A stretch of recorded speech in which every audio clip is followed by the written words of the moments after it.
At kaugnay pa rin ang araw ng paggawa dinagsa ng mga mamamayan nating ang inilunsad na jobs fair sa lungsod ng Baguio. Alamin natin ang latest doon. Mula po yan sa aming kasamang si Jonathan Llanes ng PTV Baguio. Jonathan, magandang hapon sa iyo dyan. Yes, Kirby, as of 11 a.m., umabot na sa 1,647 ang bilang ng mga registered job applicants ang naitala ng Department of Labor and Employment Cordillera para sa Baguio.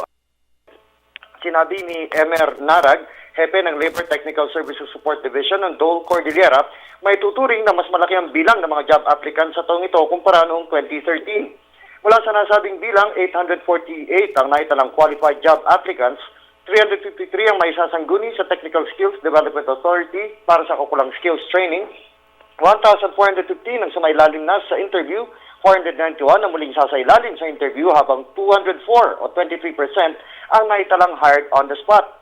Sa taong ito, nangunaan niya ang hanay ng business process outsourcing sa may pinakamaraming pangangailangan ng mga manggagawa sa Baguio at Benguet.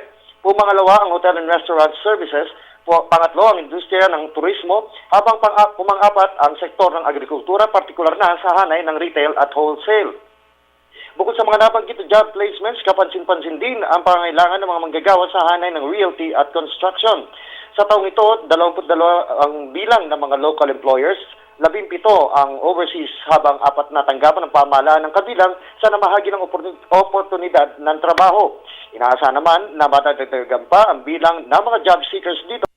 Iba pa sa ibang provincial officers ng Dole Cordillera na nagsagawa ng simultaneous job fair ngayong araw ng paggawa.